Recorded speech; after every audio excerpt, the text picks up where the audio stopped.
Oh yeah, we're gonna play it. Don't worry, and we're getting the minority leader on in just a couple minutes. But Okay. I want to switch gears really quick and bring on Clarissa Torres here, who is helping organize this protest against sexual assault and rape, and this is in support of not just victims, alleged victims of St. Nicholas, but other victims of sexual assault and rape, and it's happening on Friday. And so, Clarissa, we saw the flyers going around. Good morning, by the way, Chris and Sabrina here. You're on. Good morning. Good morning. Mañana, chicos. We saw the flyers going around, and I just wanted to get somebody on and promote it and get the word out there because it's tomorrow. So, tell us a little bit about how the idea for this protest and this peaceful action came up, Clarissa. All right. Well, there are three main reasons why I helped put this protest together. The first reason is to protest against the judicial system and its decision to let a sexual predator off in leniency when there are still women who are wanting to come out. This decision can be discouraging, it can be upsetting, and potentially re-traumatizing for a survivor of sexual assault, especially one that might have to be related to this case. The second reason is because as a woman of Guam, we already have to deal with the harder parts of our culture that are highly concerned with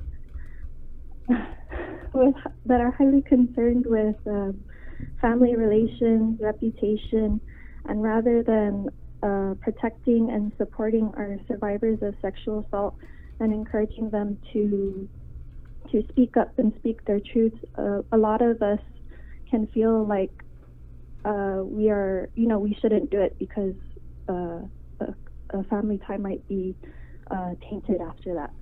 And the third reason is to stand with survivors of sexual assault from this case and from any other case, to show them and to broadcast to them that they are not alone. There are other survivors and other people who want to help them throughout their healing journey and their healing process. No one ever wants to be sexually assaulted, but there is a community of people, including myself, that believe in you and your strength. To broadcast and to let them know that the wound is a door out, and there may be voices, possibly including your own, that are keeping you from speaking your truth. But when you're ready to, we will be here to stand and support you on your journey. And that is why. Clarissa, I want to share this post here because you had talked about our culture of silence, right? Which for a lot of reasons, it's not always about protecting, alleged perpetrators. Sometimes it's just because we live in this small island and we have to manage these relationships that we have with each other.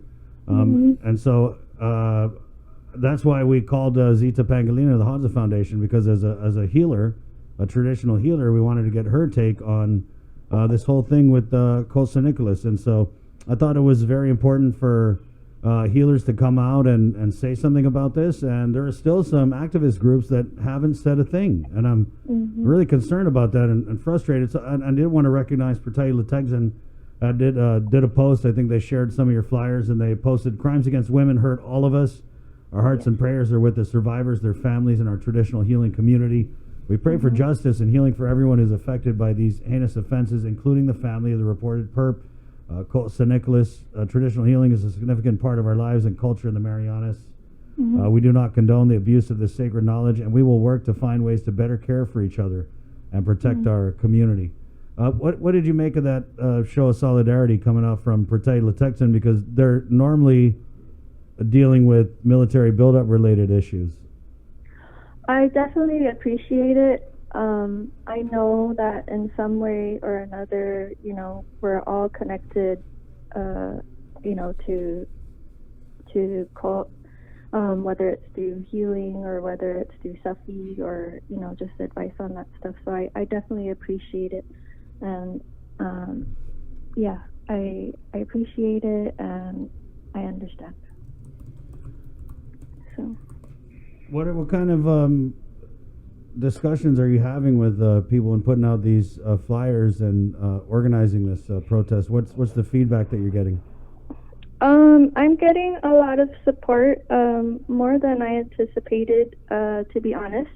But it's good feedback. The thing that I'm always bringing to the table with it is, just to be supportive of the survivors, because learning about this, especially if there is a case involved with cult, it really can bring up a lot of disturbing emotions, like fear, like confusion, and they need the support in this time, especially if they were wanting to come out and then they find out that their possible perpetrator is out, and it's kind of it is discouraging, because then if you're gathering your strength to come out and then you find this out, it might be like, oh, I shouldn't speak up because he's still out there. Mm-hmm. Clarissa, is this you said you organized this, but have you partnered with any other organizations for this peaceful protest, like Vero or Monique Baza? She's also a survivor of sexual assault. I mean, I have not, but I did. I was mentioned Monique Baza's name, but I have not been able to connect with her yet. I did send my flyers to someone who works with Varo, and also I've sent them to many other friends who have different connections with those groups. I've also sent it to Island Girl Power. But yeah, it's mainly just going through my community of friends, family, Right. and whoever I do know. Like last night, I did spend some time going to business groups and sending them the flyers. Right. So that's what I've been doing. Yeah, and that's why I wanted to get you on, Clarissa, so that we do this interview and we pop something on the news and kind of raise awareness and hopefully get people to show up for this support. Guam, a very interconnected community. Have you gotten any negative feedback for doing this, Clarissa? Not yet. I can see and understand why it might come up, but I have to stand with the survivors, and I understand that we are a small island and that we really are interconnected in so many ways because we're such a small island. So I do understand, but at the end of the day, are you going to protect the person who was hurt, or are you going to protect the person who had done the hurt? Right, and I think that's why, again, I wanted to bring you on. I think it's courageous, and I also think that when we say we're interconnected as closely as we are with each other, to me that means a lot of people knew that this was going on, and that's what I'm hearing. I'm hearing that allegedly this was happening for many years, and that allegedly people who are high up in our different communities knew about it. And I think that the same could be said with the priests. People knew that it was happening. No one said anything. We didn't learn from that. And so here we are. And again, I just got to recognize you for the courage. I've spoken with an alleged victim, and what she had told me was that people who may have been victimized by him are scared that he's out. And, he's a police officer. And so... we kept a mayor locked up in jail for allegedly dealing drugs because we were scared of his influence in the community. Mm-hmm. And I just think it's interesting that we have a police officer who obviously knows a lot of people and can influence people, and they just let him out. So yeah, it's frustrating, beyond frustrating. I'm pissed about it. And then the reason why I'm doing this too is to help bring awareness, education, and it's really important that people understand or do their best to understand and hear the victim, not just silence them. When a person experiences trauma, it it goes deep into the body. It goes into the nervous system, that affects the mental health, that affects the physical health. And so if you don't allow them to release that trauma in whichever ways are best for them, that affects them in their daily life, and then it affects their family, the family that is around them, and potentially the family that they will have. So it's important that we let them speak their truth, we let them heal, and we protect them. And I want to also recommend a couple of books to those who are interested in helping people with their trauma, and especially like therapists or any other healer who has the best interest of a person who is traumatized. And that those two books are In an Unspoken Voice, How the Body Releases Trauma and Restores Goodness, and Trauma Through a Child's Eyes.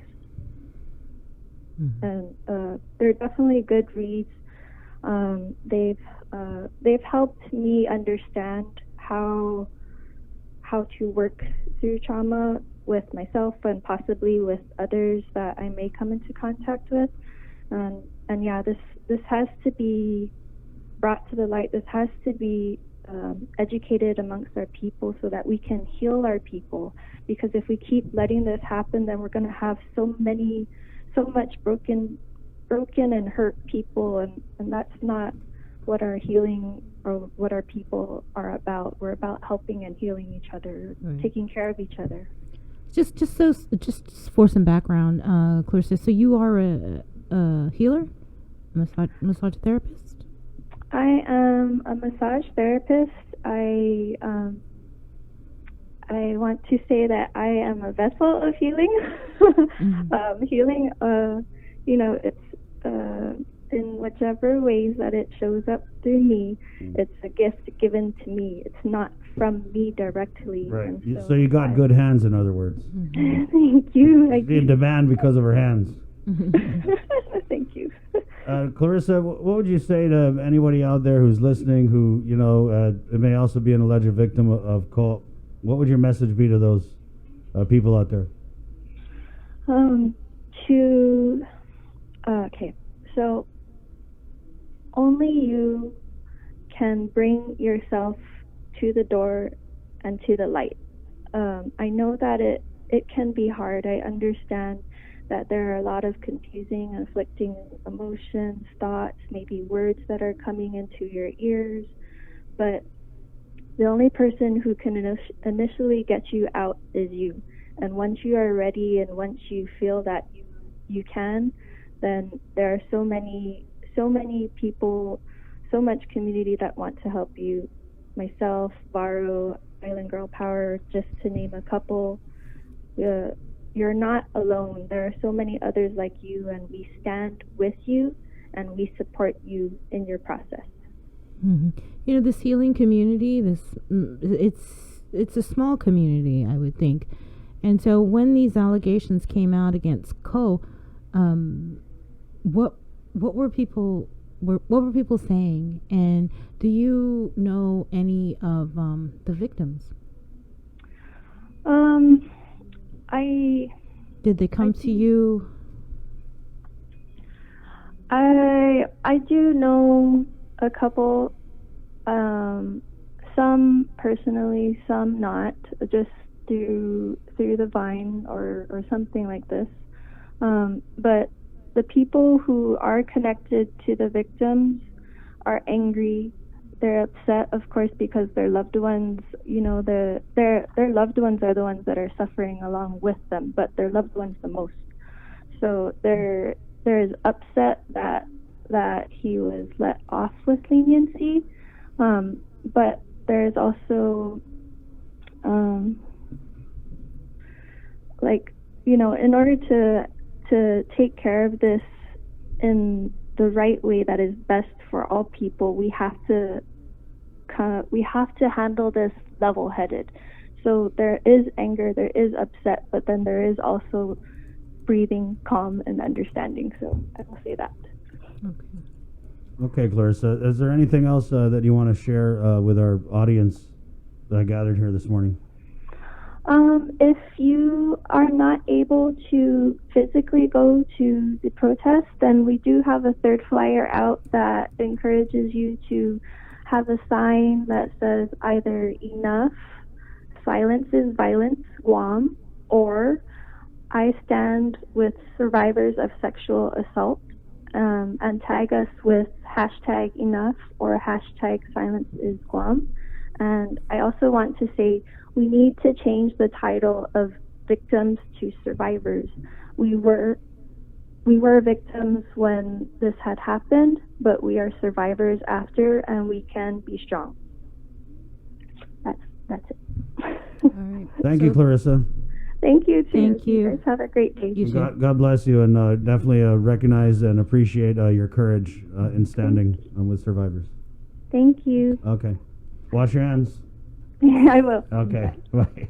Hey, 746. Real quickly, that peaceful protest against sexual assault and rape, it is scheduled for June 12th, 8 a.m. to 10 a.m. at the Laddie Stone Park in Hagutnya.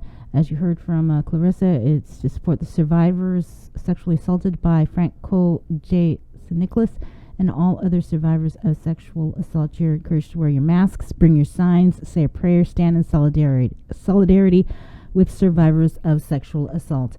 And again, James Nicholas was arrested a couple weeks ago.